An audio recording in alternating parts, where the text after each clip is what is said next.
ระเบียบធ្វើចេកអាំងល្ងបងប្អូនរសជាតិគឺធានាថាឆ្ងាញ់ខ្លាំងមែនតើសំខាន់ណាបងប្អូនរសចំចេកដែលរបៀបថាมันខ្ចីពេកហើយក៏មិនតុំពេកអានឹងគឺពេញឆ្ងាញ់សាច់ផ្អែមខ្លាំងមែនតើអញ្ចឹងថ្ងៃហ្នឹងគឺខ្ញុំចង់មកណែនាំបងប្អូនពីរបៀបយើងធ្វើគ្រឿងប្រឡាក់ជាមួយនឹងអាចេកអាំងហ្នឹងណាងាយស្រួលមែនតើបងប្អូនចាំបងប្អូនយើងប៉ុន្តែមានជាមួយគ្រឿងម៉ាយ៉ូណេសមានល្ងសទឹកដោះគោខាប់ប្រើមកអីក៏បានដែរបងប្អូនហើយយើងមាន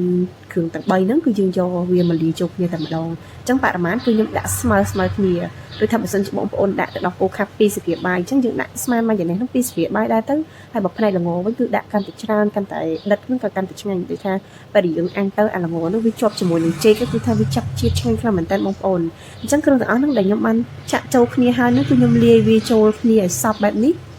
បើសិនជាបងប្អូនចង់បានរសជាតិរៀង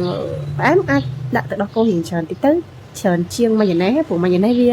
ប្រៃឡំចឹងទៅហើយបើសិនចង់បានរៀងប្រៃអញ្ចឹងយើងអាចដាក់ម៉ាយ៉ូណេសលើសទឹកដោះគោអញ្ចឹងទៅហើយនៅពេលដែលលាបយើងអាចលាបរៀងក្រាស់ក៏បានរៀងស្តើងក៏បានតាមចំណូលចិត្តណាអញ្ចឹងចំពោះផ្នែកចេកវិញគឺខ្ញុំមានចេករបៀបចិត្តទុំបែបនេះហើយសាច់វិញបងប្អូនចេកយើងដាំខ្លួនឯងអញ្ចឹងសាច់វិញគឺថាឡងផ្អែមហើយញ៉ាំពេលនៅក្តៅអាំងហើយភ្លាមគឺថាឆ្ងាញ់ខ្លាំងមែនតើបងប្អូនអញ្ចឹងបងប្អូនមានចេកអំបងចេកណាំវ៉ាច្រឡំចេកអំបងអញ្ចឹងចេកណាំវ៉ាហ្នឹងណាបងប្អូនយកមកបកសបកឲ្យស្អាតហើយចាំយកវាទៅអាំងហើយបើសិនជាបងប្អូនមានពេលអញ្ចឹងអាចហាលវាមកសពឲ្យវារៀងស្ងួតបន្តិចហើយចាំយកទៅអាំងគឺកាន់តែល្អតែដល់ថ្ងៃហ្នឹងមេឃភ្លៀងបងប្អូនហើយអត់បានហាលទេអញ្ចឹងហើយគឺមានតែបកភ្លាមអាំងវាភ្លាមតែម្ដងហើយចេកស្ទើរនេះក៏ឆ្ងាញ់ដែរគ្រាន់ថាវារៀងពេ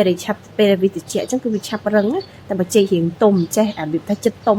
គឺពេលដែលវាចុះត្រជាក់ទៅគឺវាអត់រឹងគឺសាច់នៅតែទន់អញ្ចឹងបងប្អូនយកវាទៅដាក់អាំងទាំងមូលដាក់អាំងទាំងមូលបែបហ្នឹងអាំងវារបៀបថាឲ្យរៀងក្រៀមគៀនតិចល្មមបានហើយកុំអាំងតតែឆ្អិនណាបងប្អូនព្រោះយើងត្រូវយកវាទៅសកត់ដើម្បីវាទៅប៉ែតអញ្ចឹងមិនយើងលាបគ្រឿងតាមក្រោយចុះបងប្អូនអាំងមើលទៅថាល្មមប៉ុណ្ណារៀងក្រៀមរបៀបថារៀងស្ងួតចេករបស់យើងហើយគឺយើងអាចយកវាទៅចកត់បានហើយហើយអត់មានអីពិបាកទេបងប្អូនសាកធ្វើញ៉ាំនៅផ្ទះទៅសំខាន់ណាស់យើងធ្វើញ៉ាំខ្លួនឯងចេះអត់បាច់ចាំធ្វើដូចគេមានអ្នកខ្លះគឺគាត់លក់អញ្ចឹងគាត់តាមទឹកកបាល់តាមអីចឹងវាអត់ល្អអញ្ចឹងយើងធ្វើញ៉ាំខ្លួនឯងទៅមួយផ្លែទេបងប្អូនអត់មានអីពិបាកទេបន្ទាប់មកគឺខ្ញុំយកក្បាត់យកអីក៏បានដែរឲ្យទៅចកត់វាទៅប៉ែតចឹងមកយើងសកត់វាយ៉ាងណាឲ្យវាឡើងទៅប៉ែតតែកុំខ្លាំងពេកតែទៅប៉ែតពេកហ្នឹងគឺវាឆាប់វាអត់សូវមានជាតិទេសាច់ក្នុងអត់សូវមានជាតិចឹងយើងសកត់មកល្មមបែបនេះមកហើយយើងយកវាទៅអាំងម្ដងទៀតយើងលាបគ្រឿងដែលយើងបានលាយមុននឹងចូលតែម្ដងអញ្ចឹងចំពោះគ្រឿងហ្នឹងបើសិនចង់បានរសជាតិរៀងដិតអីចឹងលាបរៀងក្រាស់ទៅតែបើចង់បានរៀងល្មមយើងញ៉ាំរៀងឡំមានរសជាតិតិចអីហ្នឹងគឺលាបមកស្ទប់ពីបេស្ទប់នេះទៅបានដែរបងប្អូនសំខាន់នៅពេលដែលយើងអាំងទៅគឺឈ្ងុយមកជាមួយនឹងល្ងសខ្លាំងមែនតើចំពោះភ្លើងនៅពេលដែលយើងអាំងគឺដាច់ខាតកុំដាក់ភ្លើងខ្លាំងពេកព្រោះចេកនេះវាងាយនឹងខ្លោចបងប្អូនអញ្ចឹងដាក់ភ្លើងរឹមតិចទៅបានហើយបានវាអត់ខ្លោចព្រោះតែដាក់ភ្លើងខ្លាំងអត់បានទេចេកខ្លោចញ៉ាំទៅល្វីងតែម្ដងអញ្ចឹងយើងដាក់ភ្លើងរឹមទៅហើយយើងអាំងប្រែម្ដងមកស្ទប់អញ្ចឹងណាហើយចំពោះចេកនេះបងប្អូនញ៉ាំឲ្យឆ្ងាញ់ណាគឺអាំងភ្លាមញ៉ាំភ្លាមក្តៅនោះគឺឆ្ងាញ់ហ្មងតែបើយើងទុកឲ្យវាត្រជាក់គឺអត់សូវឆ្ងាញ់ទេអញ្ចឹងបងប្អូនអាចសាកធ្វើវិធីនេះបានណាគ្រឿងផ្សំរបស់យើងមានតែប៉ុណ្្នឹងឯងបងប្អូនតែ3មុខនឹងទេធានាថាញ៉ាំឆ្ងាញ់ជាប់ចិត្តខ្លាំងមែនតើ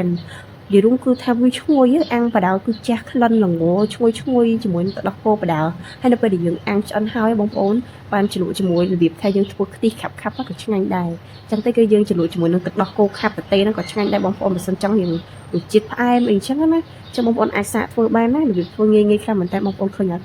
វាក៏ហមឆ្អិនឆ្អៅរសជាតិគឺថាឆ្ងាញ់ចាប់ជាតិខ្លាំងមែនតើអត់និយាយលេងណាបងប្អូនសាកធ្វើរបៀបហ្នឹងទៅគឺឆ្ងាញ់សល់ចេកនៅផ្ទះអីអត់ដឹងថាត្រូវធ្វើអីហ្នឹងនេះយកមកធ្វើអញ្ចឹង